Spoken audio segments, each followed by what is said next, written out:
Hare Hare, Hare Rama, Hare Rama, Rama Rama, Hare Hare, Hare Krishna, Krishna Krishna, Hare Hare, Hare Rama, Rama Rama, Hare Hare. Hare Krishna, Krishna Krishna, Hare Hare, Hare Rama, Rama Rama, Hare Hare. Hare Krishna, Krishna Krishna, Hare Hare, Hare Rama, Rama Rama, Hare Hare. Hare Krishna, Krishna Krishna, Hare Hare, Hare Rama, Rama Rama, Hare Hare. Hare Krishna, Krishna Krishna, Hare Hare, Hare Rama, Rama Rama, Hare Hare. Hare Krishna, Krishna Krishna, Hare Hare, Hare Rama, Rama Rama, Hare Hare. Hare Krishna, Krishna Krishna, Hare Hare, Hare Rama, Rama Rama, Hare Hare. Hare Krishna, Krishna Krishna, Hare Hare, Hare Rama, Rama Rama, Hare Hare. Hare Krishna, Krishna Krishna, Hare Hare, Hare Rama, Rama Rama, Hare Hare. Hare Krishna, Krishna Krishna, Hare Hare, Hare Rama, Rama Rama, Hare Hare. Hare Krishna, Krishna Krishna, Hare Hare, Hare Rama, Rama Rama, Hare Hare. Hare Krishna, Krishna Krishna, Hare Hare, Hare Rama, Rama Rama, Hare Hare. Hare Krishna, Krishna Krishna, Hare Hare, Hare Rama, Rama Rama, Hare Hare. Hare Krishna, Krishna Krishna, Hare Hare.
Hare Krishna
Hare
Jai Vishnu Padma Mahamsa Parvacharya Swastara.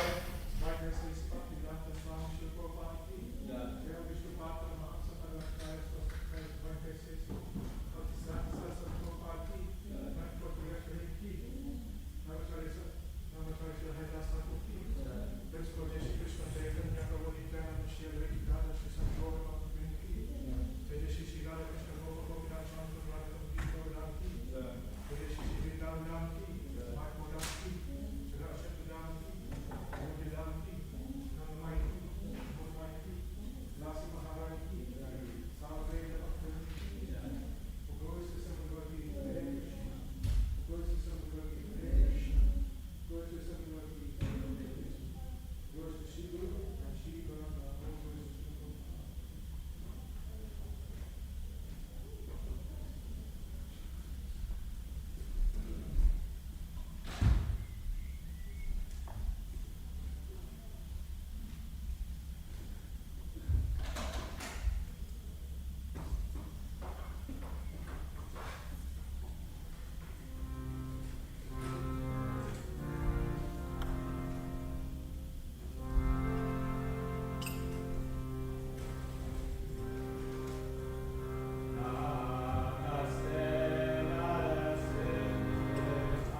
Namaste Narasimhaya.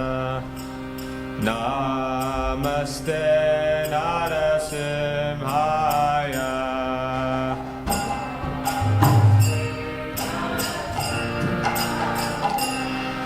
Pralada Lada Daine.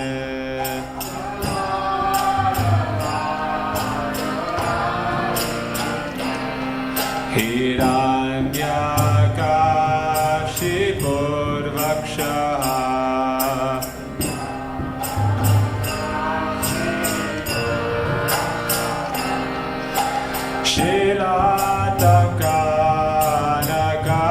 Shilatakarakalaye.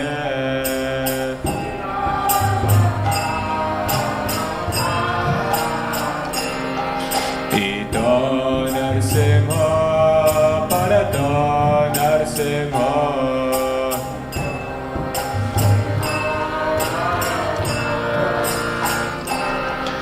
Yato Yato Yamitato Narsimha.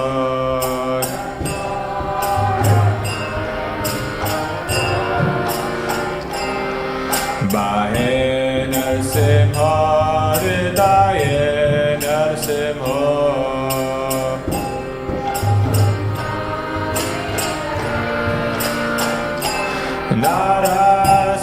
Narasimhamadim Sharanam Prapadye.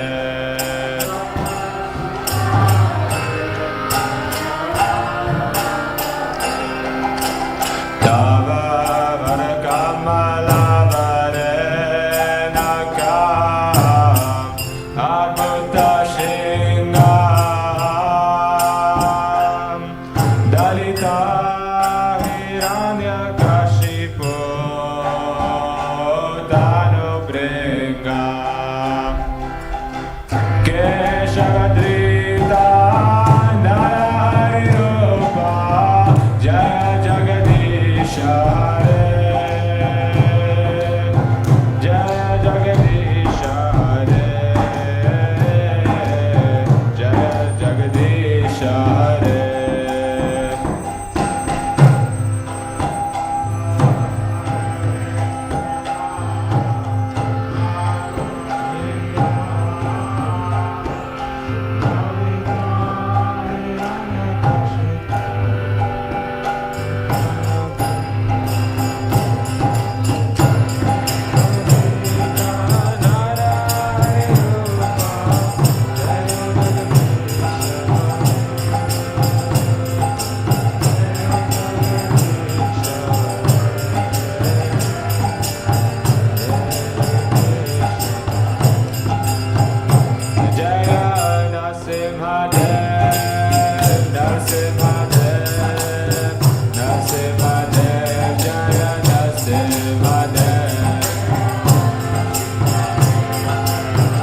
Gurudev Bhagavan ki, Prahlad Maharaj ki, Srila Prabhupada ki, Nitai Go Premanande.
Hare Krishna.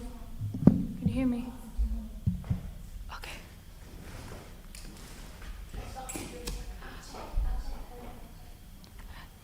Thank you everyone for assembling here, dear devotees. We'll just start with a bit of Jai Radha Madhava. Please bear with me, first time playing.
Rama Rama, Hare Hare, Hare Krishna, Hare Krishna, Krishna Krishna, Hare Hare, Hare Rama, Hare Rama, Rama Rama, Hare Hare, Hare Krishna, Hare Krishna, Krishna Krishna, Hare Hare, Hare Rama, Hare Rama, Rama Rama, Hare Hare. Jai Radha Gokulananda, Radha Gokulananda, Radha Gokulananda, Shri Radha, Shri Radhe. Jaya Radha Gokulananda, Radha Gokulananda, Radha Gokulananda, Shri Radhe.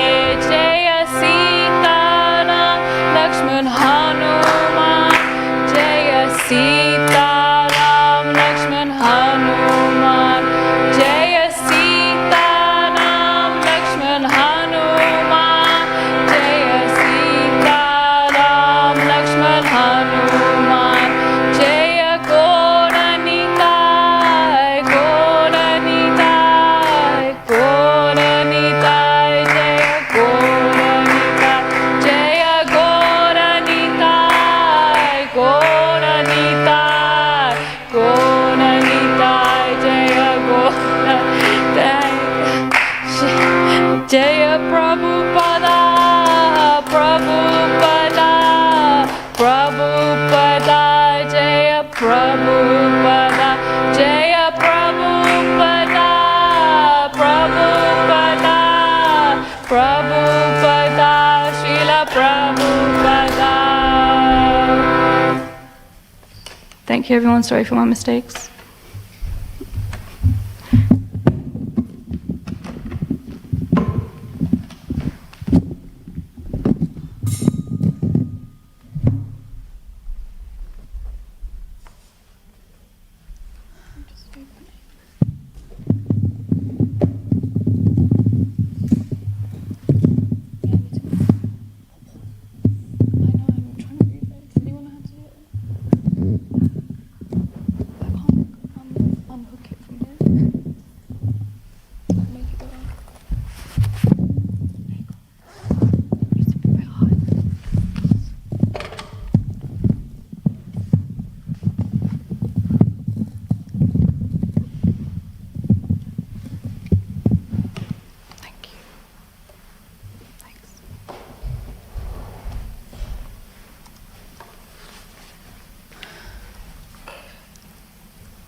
Sorry, bear with me one moment.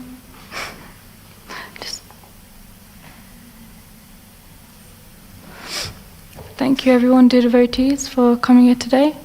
That was the first time of me playing in public, so sorry for mistakes. I tried for Krishna. What this? I tried and hopefully I'll get better. So just to start, Om Namo Bhagavate Vasudevaya.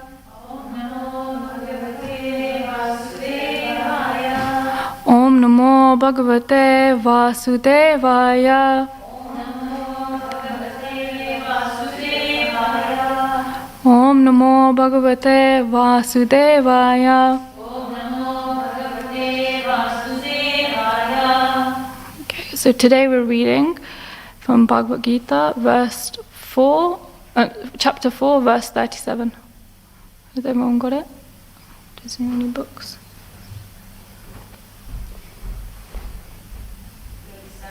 Yeah, 437.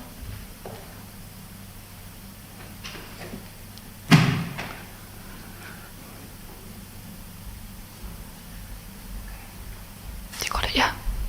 Yate damsi samidogni.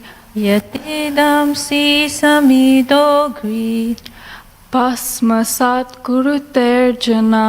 Bhasmasat kuruterjana. Jnanagni sarvakarmani. Jnanani sarvakarmani Bhasmasat kurute tata. Does anyone want to go? Yatedam si samedogni Devdo samidogni. satkarute rajuna Bhasmasat kurute jana. Jnanagi sarvakarmani Jnanagni sarvakarmani. Bhasmasat kurute tatha. Bhasmasat kurute tata. Anyone else? Yeah, Anna. Yatadamsi samedogni Yatadamsi samedogni. Vasmasa kuruterjunam Bhasmasat kurute jana. Jnanagni sarvakarmani Jnanagni sarvakarmani. Vasmasat kurute tata. Bhasmasat kurute tata.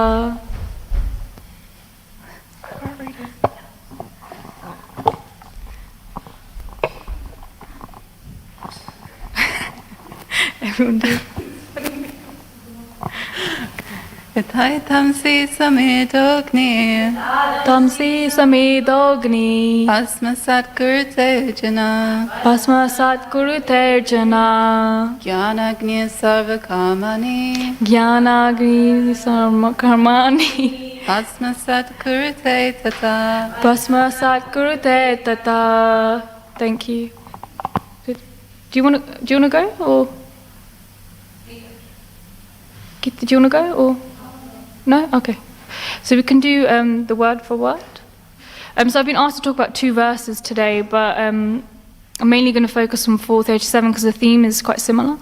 So if we do the word for word, yata, just as. Idhamsi, firewood. Samitaha, blazing. Agni, fire. Stop it. Sorry. Bhasmasat, ashes. Krute, turns. Arjuna, oh Arjuna. Jnana Agni, the fire of knowledge. Sarvakarmani, all reactions to material activities.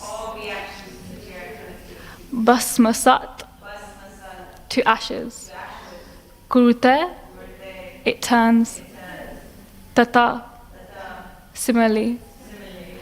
Translation and purport by His Divine Grace Srila Bhaktivedanta Swami Srila Prabhupada Ki Jai. Translation: as a blazing fire turns firewood to ashes, O Arjuna, so does the fire of knowledge burn to ashes all reactions to material activities. Purport: perfect knowledge of self and superself and their relationship is compared herein to fire. This fire not only burns up all reactions to impious activities, but also all reactions to pious activities, turning them to ashes. There are many stages of reaction: reaction in the making, reaction fructifying, reaction already achieved, and reaction a priori. But knowledge of the constitutional position of the living entity burns everything to ashes. When one is in complete knowledge, all reactions, both a priori and a posteriori, are consumed. In the Vedas, Brihad Aranyaka Upanishad 4.4.22, it is stated, Ubhi uhe iva isha eti tarati amrata sadhva asadhuni. One overcomes both the pious and impious reactions of work. So I just want to say thanks everyone for this opportunity. I said my last class was the last one, but I'm here again. So thank you very much for the opportunity, and this is actually for my own purification, which I need a lot of. And don't feel qualified to speak anything about the Bhagavad Gita, but with the mercy, hopefully I can speak something nice and useful. I'll read 4.38 when I come to it.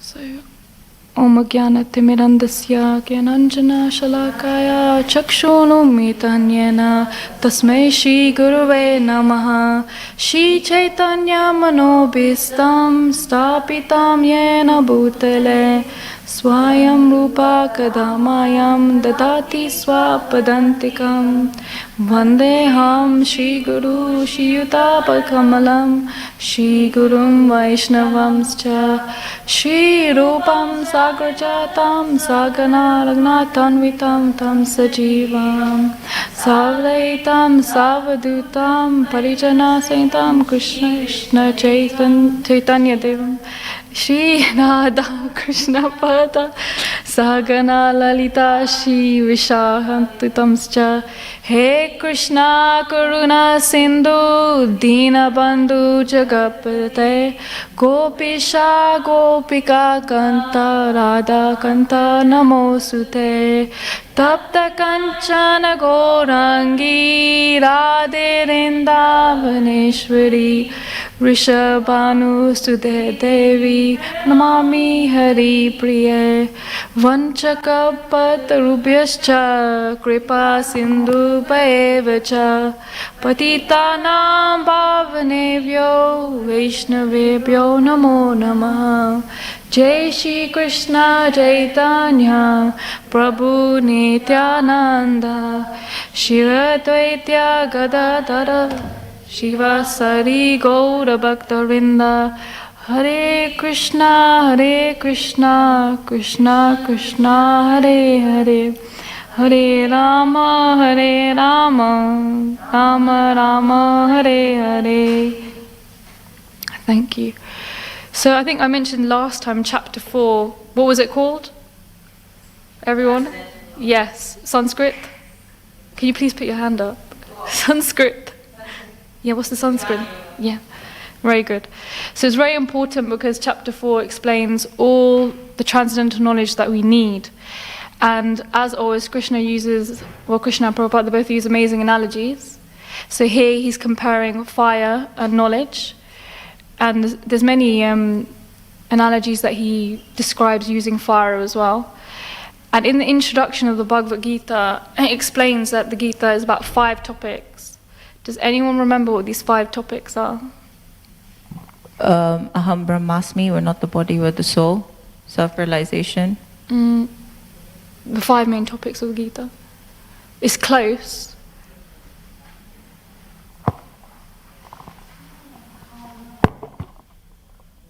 So what was that? Is karma? Kala. Yeah, that's one. Oh wait, karma, you're right, sorry. Karma, yeah, and Kala, eternal time. About? No, okay. Anyone else? No. Sorry.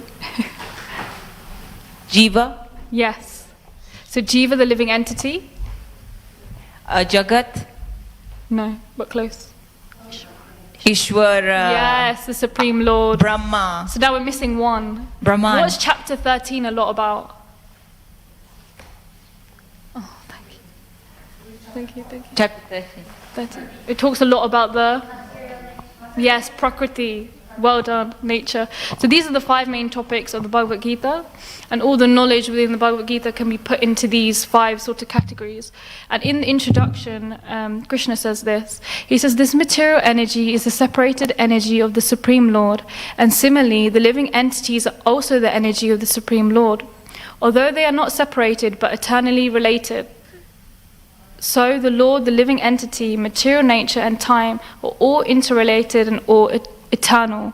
However, the other item, karma, is not eternal. The effects of karma may be very old indeed. So I picked that out because this verse is talking about karma.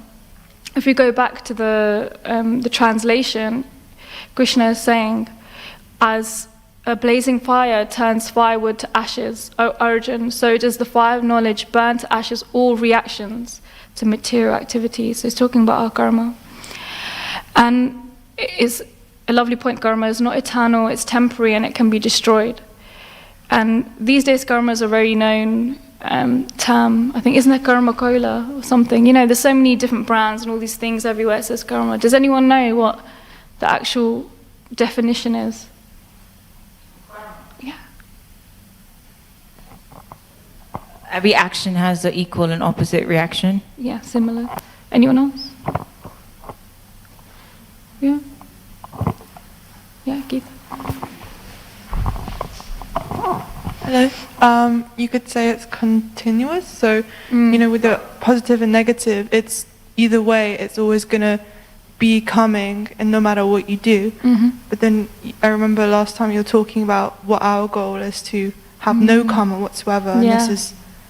this is the Working only... akarma. Yeah, thanks, Asha. Working akarma. Yeah. So yeah, It's really good.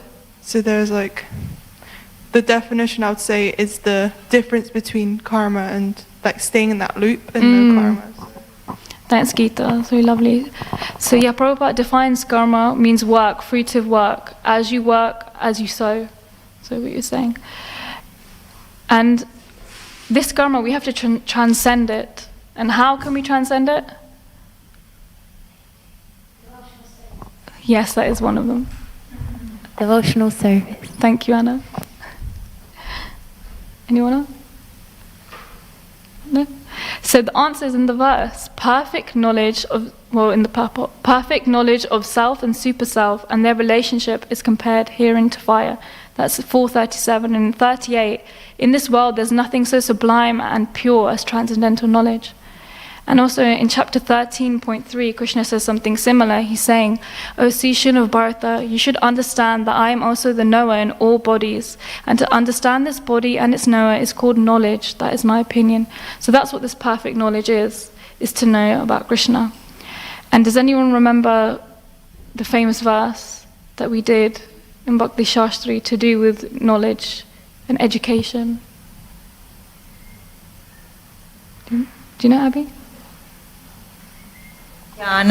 Something. No, not that one. No, another one. Upadekshanti te jnanam. Abby's trying to say it. Which one? Tadviti Pranipatina. That's coming later. Right now it's 9.2. Raja Vidya Raja Guyam Paritvaram Ida Uttamam Pataksha Vagamam Dharmyam. And last part, Susakam Kartamavyam. So this knowledge is the king of education, the most secret of all secrets. It is the purest knowledge. And because it gives direct perception of the self by realization, it is the perfection of religion. It is everlasting and it is joyfully performed. Susakam. So we have to understand this knowledge, and we can read and intellectually understand this, but will that give us actually the transcendental knowledge? We're not that elevated, so we need the mercy of devotees. So yeah, and Asha, you were saying? Yes, I was thinking that we can be knowledgeable, we can be jnanis, but we will not get this purification. Yeah. That's why we have to go on the path of bhakti.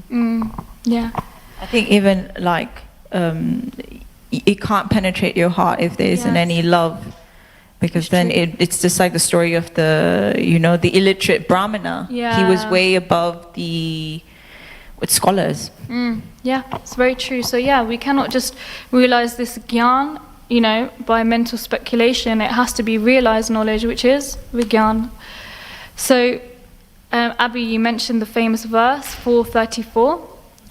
That what do we need? We need tadviti everyone tadviti pratena Tadvidi panipatena pariprashnena sevaya upadekshanti te jnanam jnaninas tattvadarshana.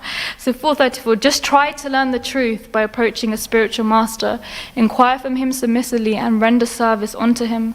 The self-realized souls can impart knowledge onto you because they have seen the truth. So this is one of the ways that we can get vigyan. We can't just have mental speculation. That won't get us anywhere. So there's also, coming from this verse, there's two ways that we can also gain this knowledge through surrender and service. So I'm just going to talk a bit about them both. So I think in my first lecture I spoke a lot about surrender, so I won't go into it that much. But I think the other week we had a really nice lecture from Maharaj, and he talked about surrender. And he said that every day we're in anxiety, and even though Krishna says, I will free you from everything, Sarva Pape Bhyo, I think it is 1866. Yeah, he says that. Aham Tvam Sarva Pape Bhyo. So he says he's going to free us from all these reactions, and we're not convinced, you know, we still live in this fear, we live in this anxiety. And this surrender, he gave a really nice way of thinking about it. I mean, shelter, and we have to take shelter of Krishna and have no fear. In this material world, we have the shelter, and it's often like a mother and a child. And we have to think of it in that way, you know. The mother's there and will comfort them, and in the same way, we should take shelter of Krishna. It's the same way that the residents of Vrindavan, you know, they had this faith in Krishna, which gave them shelter when he lifted Govardhan Hill. And Krishna was their only shelter. They had this full faith. And as this verse mentions, I think in Maharaj's lecture he said that yes, we have desires and Krishna may fulfill them, but there's the terms and conditions, the karma. So as it says in this verse, as a blazing fire turns firewood to ashes, O Arjun, so does the fire of knowledge burn to ashes all reactions of material activities. So this surrender is very important, not only to Krishna but to Guru as well. And I think he mentioned on the Sunday class that a Juma and a Bhakti Yoga, you know, the difference, and that as Bhakti Yogis, we should be convinced that this is possible for us, you know, this shelter and this progress, and that we shouldn't be impatient like a child. We should give the rest of our life to Krishna and be patient, not in the "are we there yet" mentality of a child on a long journey. It's also mentioned in the Nectar instruction in text 3 that we should be, one of the 6 principles favorable to devotional service is being patient, dharayat, patience. So it's another really important characteristic. And the second one, by service. So we mentioned the famous verse 434. And in the purport it says, nor by independent study of books or knowledge can one progress in spiritual life. One has to approach a bona fide spiritual master to receive this knowledge. Such a spiritual master should be accepted in full surrender, and one should serve the spiritual master like a menial servant without false prestige. A bona fide spiritual master is by nature very kind towards the disciple. Therefore, when the student is submissive and is always ready to render service, the reciprocation of knowledge and inquiries becomes perfect. So that again shows that how we can gain the knowledge. It's by service and by surrender to Guru. And I think this service attitude is very important. In the Nectar of Instruction, in the introduction, Prabhupada says that our Krishna consciousness is dependent on the attitude of the follower. If we're not in the right attitude when we're serving, how can we expect to receive this transcendental knowledge? And the Prabhu, I think was it on Saturday, he was discussing this because someone asked the question, didn't they? Like, yeah, externally, do you remember I'm putting my hand up to serve prasadam, but inside I'm like, no, I don't want to do it. And internally it's not there, but externally we're showing that we're doing certain things. And he was saying that there's different types of steadiness, and that the mind is always going to get in the way and tell us nonsense until we really get to the stage of bhava. Will the mind be steady? He was saying.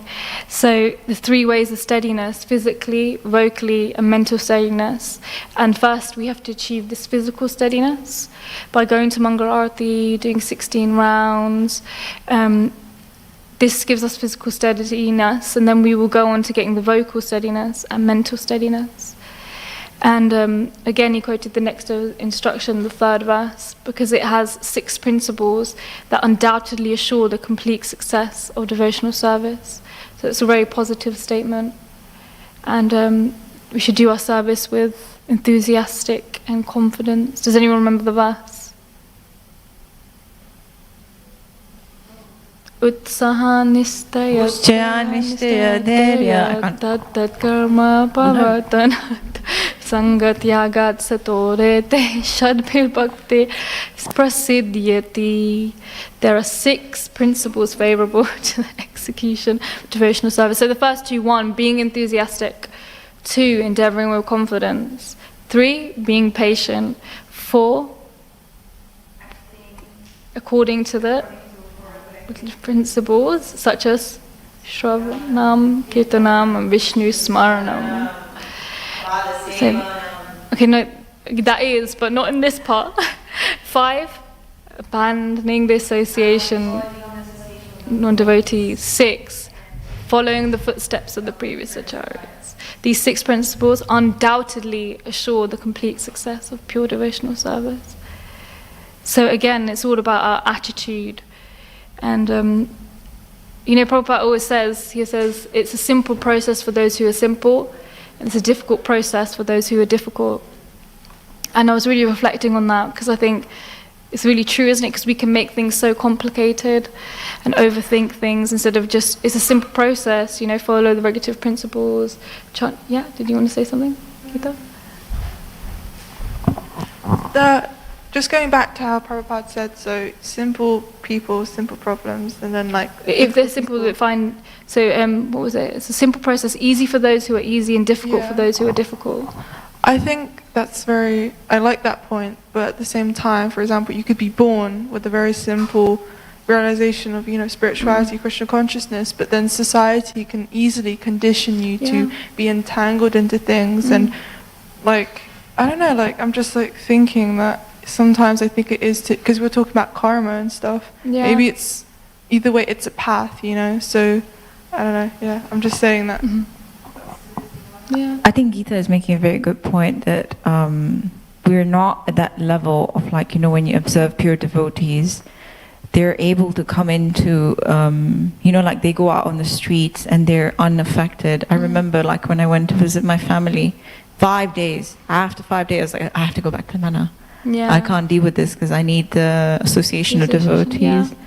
It's true, but still, it is a simple, because it's like I just mentioned, the 3 ways. First, we have to physically steady ourselves, getting up, chanting. These things, they're simple. It's just getting up, chanting, reading. We do those things for material, mundane subjects, or for mundane things like I will get up for work because I'm being paid. So why for Krishna is it difficult when everyone else will do it for everything else? You'll make the effort to go to the cinema, to heat up popcorn, all these things, so why can't you do for Krishna? It is easy. And so it's up to each and every one of us to take this gift and practice properly. Prabhupada always says as well, simple thinking and high, simple living and high thinking. Yeah. Yeah. Determination. Yes. So that's why you said about the cinema. We are doing this because we have pleasure. Yes. And for Krishna, we forget about this determination. Yeah. We can do everything for our material desires, but for Krishna, it's more difficult outside. Yeah. It's true, in the temple, we are with devotees. Yeah. That's why. Yeah. So nectar instruction. The point is being determined as well. It's very true. Yeah. But I think the determination that we have for Krishna consciousness cannot come by our own self because we're not qualified. It of course comes from the mercy of your spiritual master, or you mentioned, the mercy of the devotees. Because without it, what can you do alone? It's true. Bhakti doesn't happen alone. It doesn't happen alone. It's very true. But to begin with, you can make that step. Not anyone else. So I think even simple things, so like I was saying, the 4 regulative principles, even Prabhupada's laid out everything, how we can serve the Lord, like in the temple, cooking, arati, and you can even do these things at home. The 9 processes of devotional service, they are quite simple, and this gift that Prabhupada has given to us is far superior than anything we could ever imagine in this world. By having the faith of this goal, we should practice wholeheartedly. It is such a gift. We could be doing so many other things. And if we think and we look back and we compare ourselves to even before, were we fulfilled? Were we happy? Where were we? What were we? We were not in a good state or condition. So how lucky are we to be here? And I just wanted to read a little story in regards to this devotional service, which I think we've had it before. But it's really nice because it again talks about the service. So once when Malavya wanted to submit some intricate philosophical doubts, Srila Bhaktisiddhanta Saraswati decided to ask him. So he wanted to ask questions to Bhaktisiddhanta Saraswati Thakur, and he said no, not right now, and he directed him to devotees cleaning the deity paraphernalia, and he protested. He said, these are really important queries on Vedanta that your disciples will not be able to reply to. But Bhaktisiddhanta Saraswati insisted that he ask the pujaris. So he submissively approached the pujaris, and only to be told, we're busy polishing these items, so please help us. When we have finished, your inquiries will be answered. Even so, because he was very famous, but he still humbly agreed to clean. So after the brass was cleaned, without saying anything more to the pujaris, he returned to Srila Saraswati Thakur, who asked, were your questions answered? And he said, yes, even without discussion. When I was polishing the Lord's paraphernalia, the explanation automatically came to my mind. And Srila Bhaktisiddhanta Saraswati Thakur responded, yes, Krishna consciousness can be approached by a service attitude, not by any amount of intellectualism. Sevan mukhi hi jivad thoi. This is the next devotion verse. Merely reading books and reciting scriptural verses will not help. Those who serve are blessed to understand. Serving Godhead will reveal all answers to questions on Shastra. My Gurudev could not even sign his own name, yet all shlokas and siddhantas came to his mouth because he was Sevan Mukha. So how nice is that? It's again through service that he's realizing. So, I've mainly talked about the first part of the purport, so I'll just briefly touch on the second, because I've talked about the transcendental knowledge, and now there's the second part. So the second part of the purport was, and the relationship is compared herein to fire. The fire not only burns up all reactions to impious activities, but also to all reactions to pious activities, turning them to ashes. So here we're talking about karma. And there are actually three types of these karma and reactions that he's talking about. We know about the cycle that we did in Bhakti Shastri, bija and papam and everything, but there's three main ones. Satchita karma, and this is the sum total of the karma that one individual has accumulated over all lives. Parabhya karma, manifest reality of a person in this life. It means karma which is in fructification, and aparabha karma, and it's stored in the Satchita and will come into effect in the future. So simply put, it's all pious or sinful karma, dukkha and sukha. And as he writes in the purport, this fire not only burns up all reactions to impious activities, but also reactions to pious activities, turning them to ashes. So we're talking about karma and we want good or bad.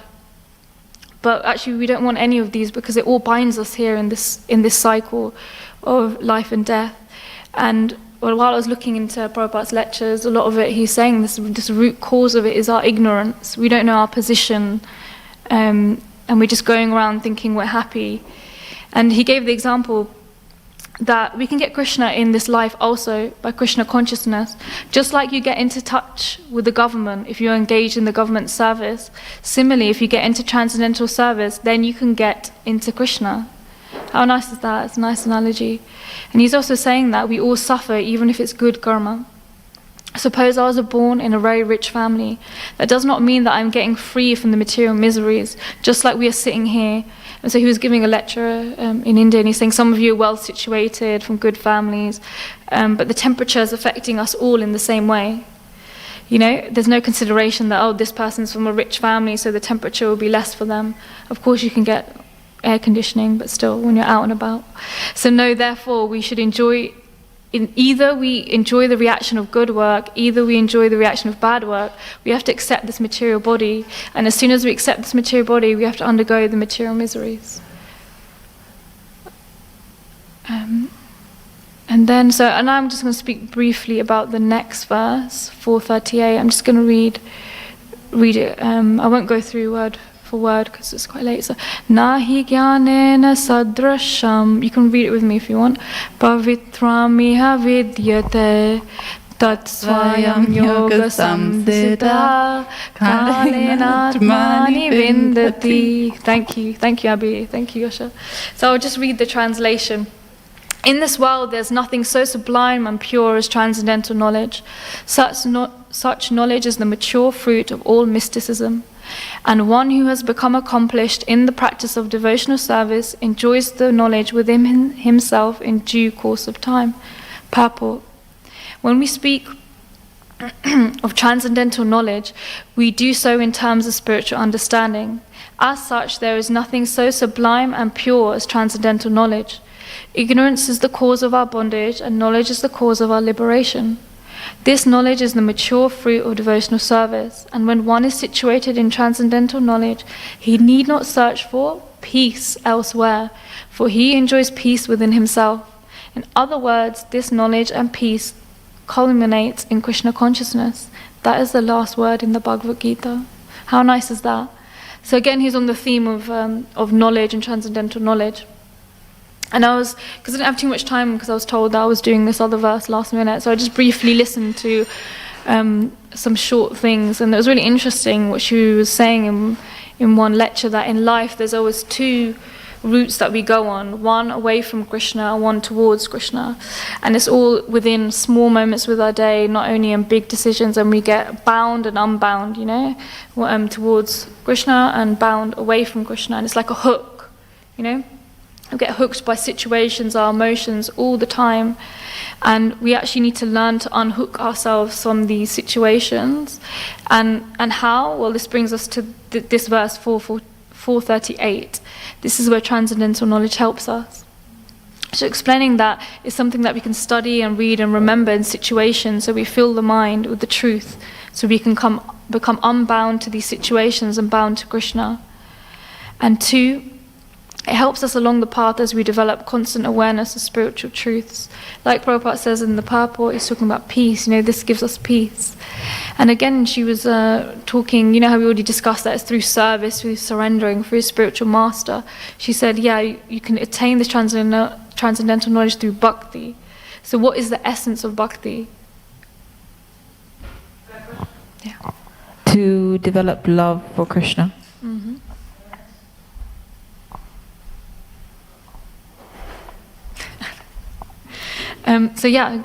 Abby? To perform pure devotional service. Yes, devotional service, nice. So yes, bhakti means to do things for Krishna. We want to please Krishna and see Krishna happy. So in this letter that Prabhupada wrote, he wrote this really nice thing. He said, our activities are only surrounding Krishna. We do not want anything except Krishna business. We are publishing magazines, that is for Krishna. We are publishing books, that is for Krishna. We are going to the market, that is for Krishna. We are cooking, that is for Krishna.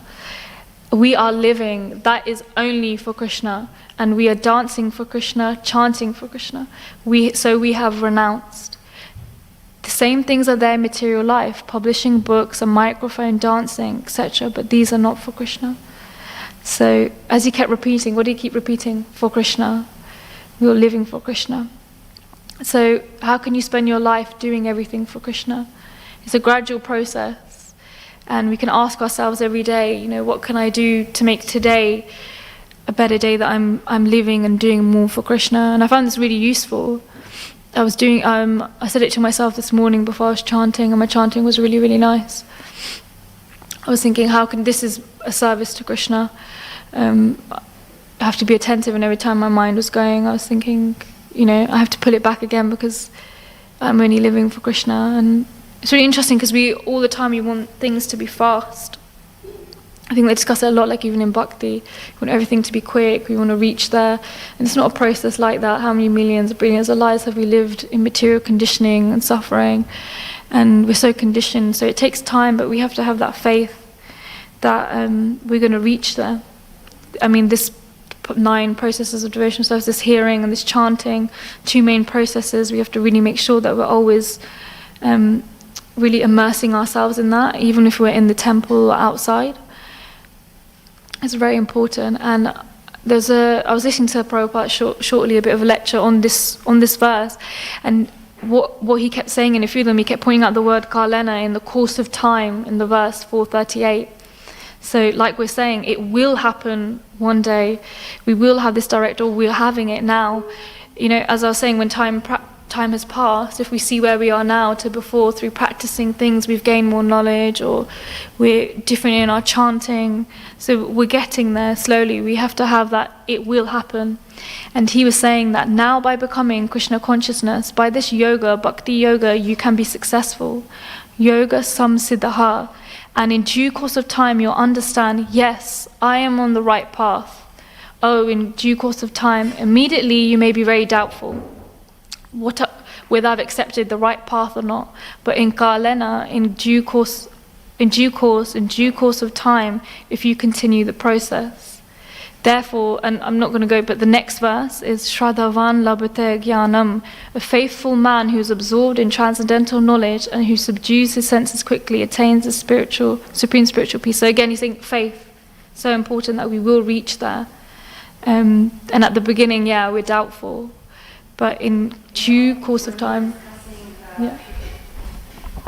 Sorry, I thought it's very connected, that when we were discussing about pure devotional service, remember the first thing, actually, the first principle is faith. Yeah. So this is we started from this, and then the knowledge come, and then when we realize that everything, our life is because of Krishna, thanks to Krishna, and then we can realize that this is that he gives us this life and this kind of life that we can chant and we can realize this. So this is like, it's true. Yeah. Thanks, Asha.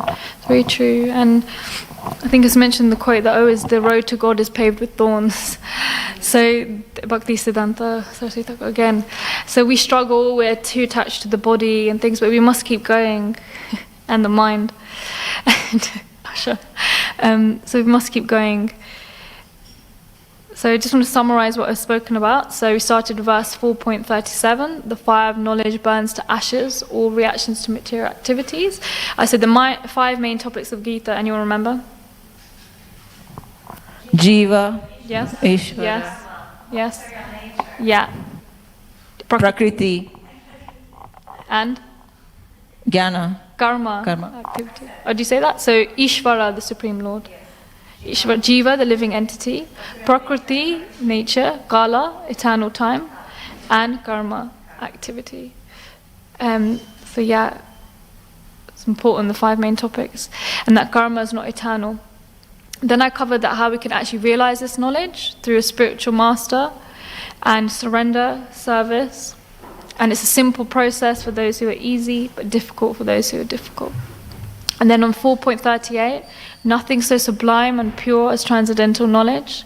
So this hearing and chanting, how you can spend your life doing everything for Krishna, and really important part, Kalena, and in due course of time, you'll understand that yes, I'm on the right path. So just to end it, Prabhupada says the perfection of knowledge is to understand Krishna, and that is all. So thank you everyone for listening.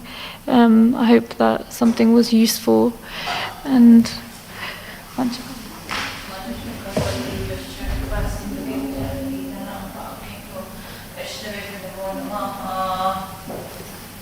are there any questions or queries? Thank you for a wonderful class. It's well prepared and giving us all the extensive knowledge and taking your time to deeply research. Well done. Thank you.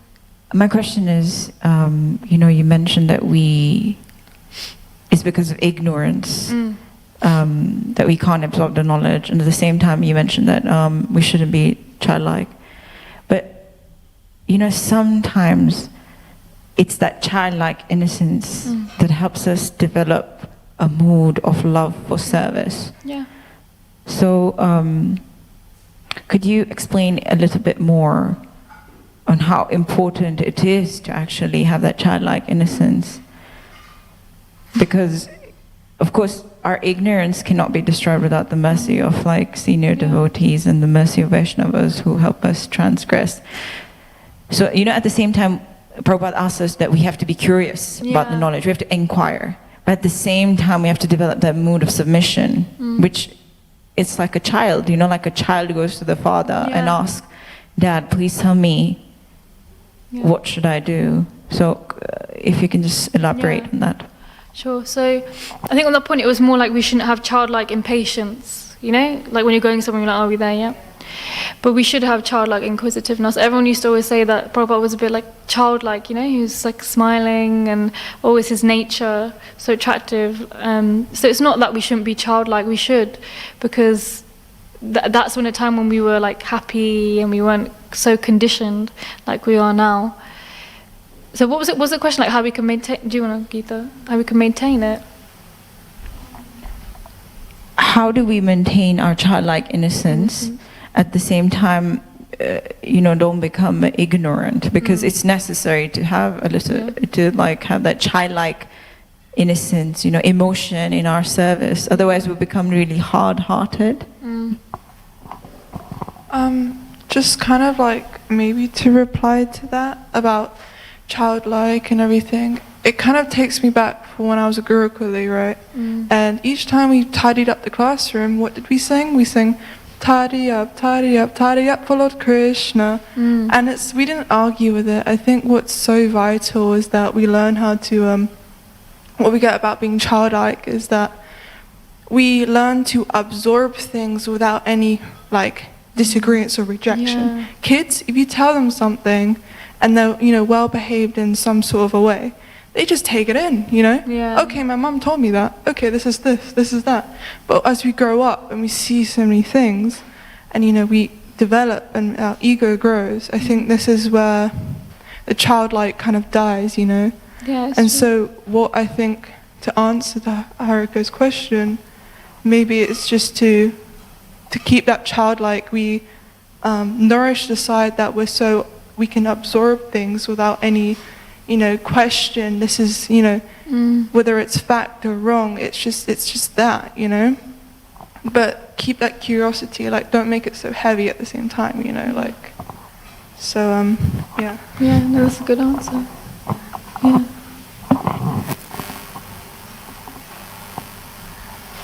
Sorry, I'm looking in dictionary.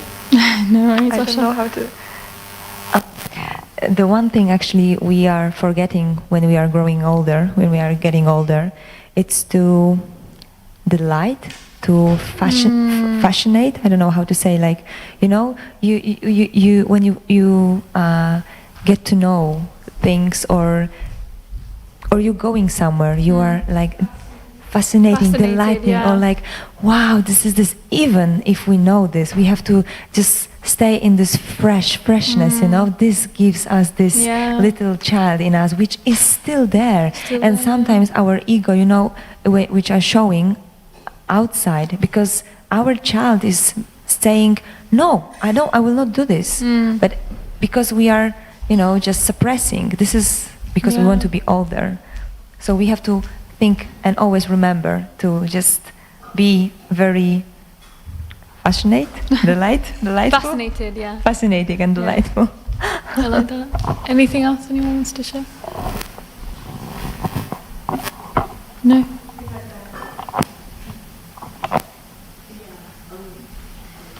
So on. Just a small thing about this childlike mentality. I was thinking, you know, people often compare children to like a sponge, you know, they can absorb so much, and they're so sensitive. So yeah, but when we grow older, we become less like a sponge, and